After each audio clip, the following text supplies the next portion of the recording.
大家好，我係揾啲嘢玩啊！成日都唔知玩啲咩 game 好。咁今次又抽到一隻叫 Unpacking 嘅 game，從來都冇玩過啲類似嘅執嘢嘅遊戲，因為普遍都係玩開一啲可能 LL 跟住 Apex 呢啲咁嘅 game，然後終於要試下玩下其他 game，因為電子陽痿呢一樣嘢真係好嚴重啊！開始呢個遊戲嘅時候就喺度揀一個相簿，純粹都係我嘅相簿，所以就抹落去啦。唔知後邊會發生啲咩事嘅。1997年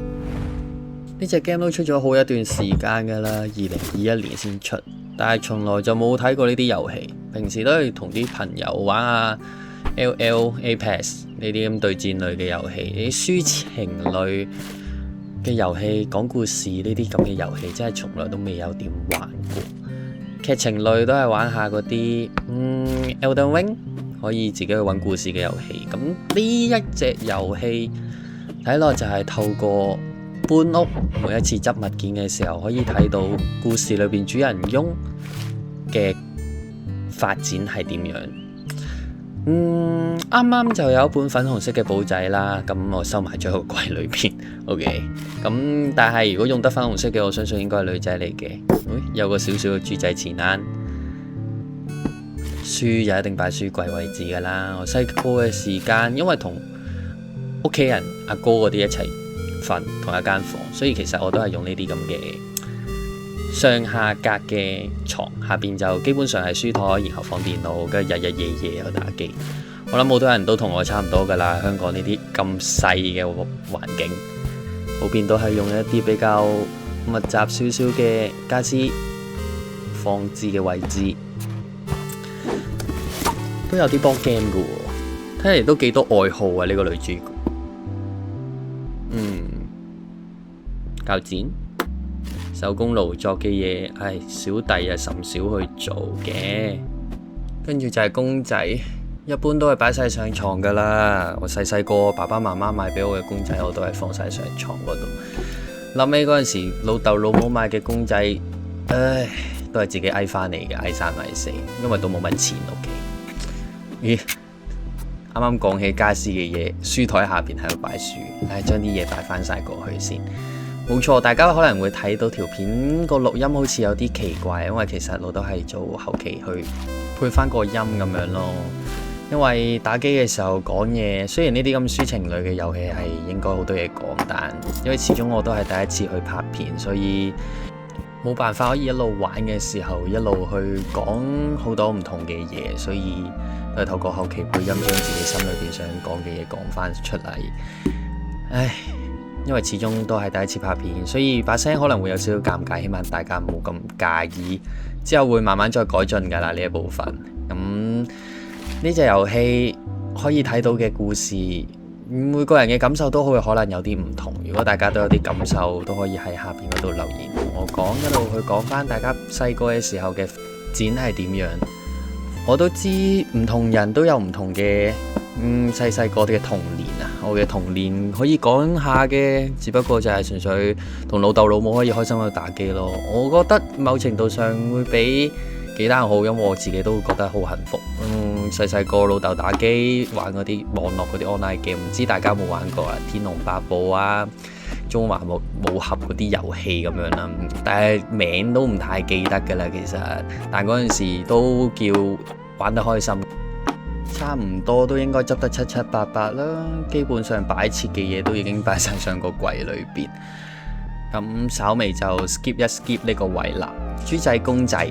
呢一隻 game 裏邊嘅吉祥物，我見佢封面都係呢個遊戲。再 skip 多一下，其實係貨唔好拖太耐嘅市場，因為始終呢啲執嘢嘅遊戲大部分時間都係將啲擺設擺翻好。某程度上我都係一個有少少強迫症嘅人嚟嘅，你見我書櫃嗰啲書都會將佢按翻個高度排翻好。顏色嘅話我唔係好太介意。執晒啲嘢啦，咁仲有2件未擺好嘅書擺翻落書櫃咯。筆記簿應該要放翻落櫃桶嘅，玩嘅時候都唔知道。平時嘅話，我哋男孩子就冇乜筆記可以記低啲少女心事，咁其實我都唔知擺邊嘅本身。咁就已經完成咗一間房間，終於有我自己嘅房間啦。咁呢個應該係主角細細個嘅時候嘅第一間房。2004年，如無意外，隔咗咁耐，應該已經搬咗出嚟住啦。呢間應該就係我第二間搬嘅房間。接下來呢個位置會 skip 一 skip 嘅，因為始終呢啲遊戲，如果大家去睇片嘅話，都會覺得比較煩悶少少，就係見到我不斷將啲嘢擺上個櫃度，擺翻落個箱度，擺翻上個櫃度，咁樣其實都幾煩悶，都幾攰。我自己睇片嘅時候，我都盡量會避免，因為始終都會想睇啲精彩嘅位置。咁盡快已經將個房間擺翻好晒啲嘢噶啦。MP3 大家應該都有用過，我細細個嘅時候係已經用緊 MP4 噶啦，即係 iPod 嗰啲。但係因為冇錢買，其實都冇辦法可以用一啲新嘅嘢嘅，因為都係用下嗰個用剩嘅嘢，無論衫又好，褲又好，讀嘅學校都係同一間嚟嘅。浴室，其實我玩嘅時候呢，我係唔知道有浴室啦。接下來仲有個廚房嘅，所以我擺嘅嘢都會擺得比較奇怪。啱啱 skip 呢一下呢，就係純粹廁所已經擺好咗啦，因為都冇乜特別好嘅裝飾或者特別搞笑嘅擺設。只不過呢個位置我純粹就將個平底鍋放咗上個櫃度，因為我唔知道有廚房呢一回事，然後就一路揾嚇，終於揾到個廚房。先將個平底鍋掛翻喺一個啱佢嘅位置嗰度，但係我玩嘅時候都仲放緊喺個爐上邊，因為平時都會直接放喺個爐上邊就算，好少位置可以真係好似呢個主人翁咁有位置掛起。而家就將個微波爐放翻喺一個適合佢嘅位置嗰度，開始開翻廚房裏邊嘅箱，最後嘅收尾啦。咁就得翻廚房嘅位置嘅東西係未執嘅啫。杯咁就擺喺啲就手嘅位置嗰度，拎起就會飲到水。因為外國嘅地方基本上佢哋飲水好多時都係直接打開個水龍頭攞水杯就裝嚟飲，就好少好似我哋香港特登會煲熱啲水，然後買啲淨水機咁樣去專貨翻飲水呢一回事。好搞笑嘅係細細個啲人話蘋果生果要用水洗咗先去食，但係自來水我哋唔會直接飲，冇洗嘅蘋果又唔會直接食，但係洗完嘅話呢，我哋會食。其實呢樣嘢我一直都喺度諗，其實都幾搞笑，但係始終都係因為由細個開始慢慢咁樣聽落嘅說話，所以其實一直都會刻咗喺自己個心裏邊。翻入隻 game 嗰度，而家又執一執房間裏邊嘅嘢，我都唔知點解個 setting 上邊個鍵盤竟然會喺廚房嘅箱裏邊。普遍執嘢嘅話，一般都會將一間房間嘅嘢 group 晒喺個箱嗰度，或者一兩個箱，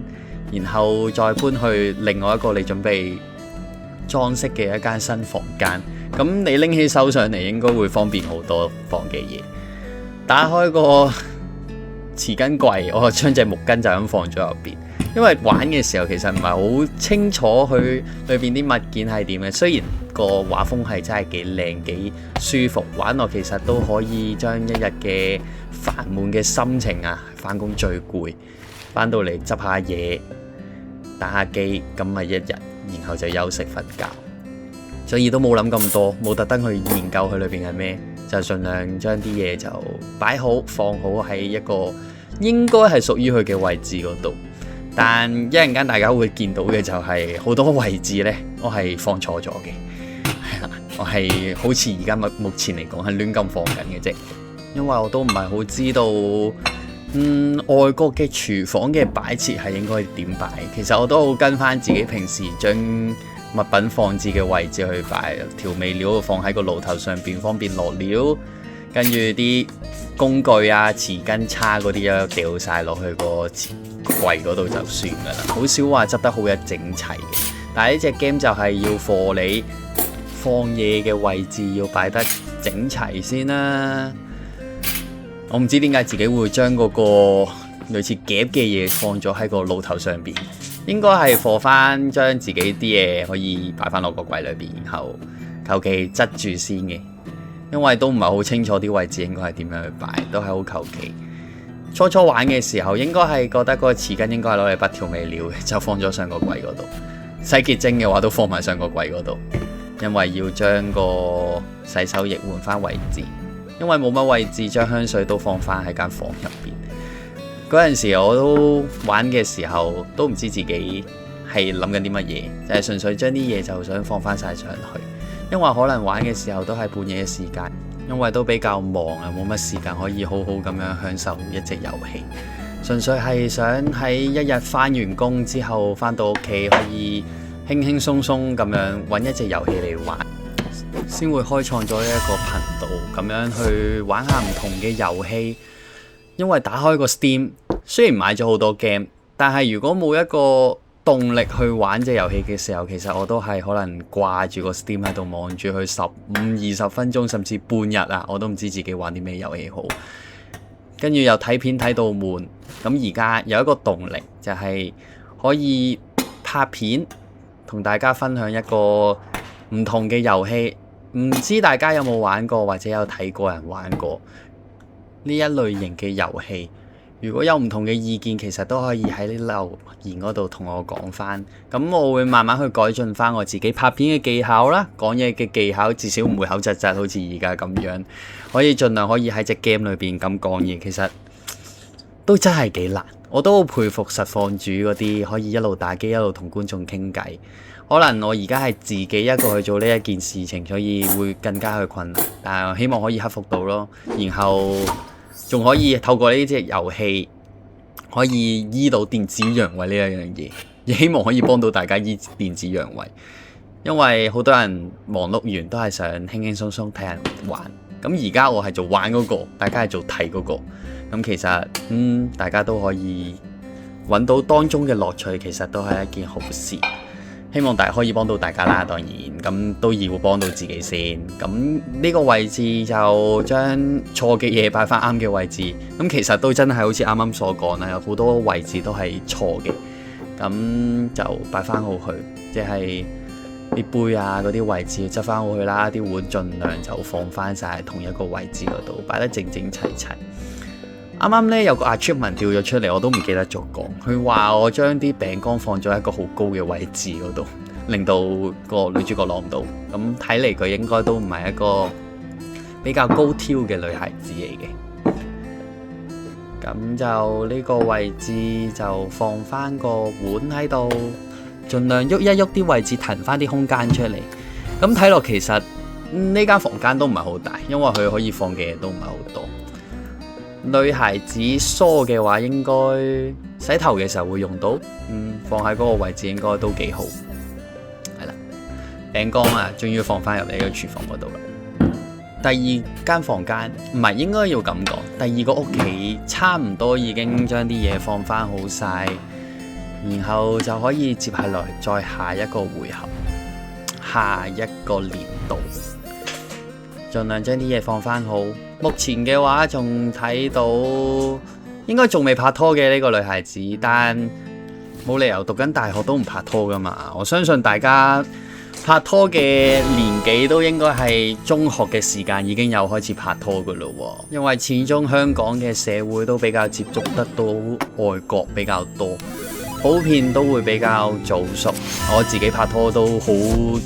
早嘅年紀已經拍緊拖噶啦。咁嗰陣時都係所謂嘅 puppy love 啦，當然周一要開學啦，大學我嚟啦，嗱都話佢讀大學噶啦。咁今日就暫時玩住2個 chapter 先，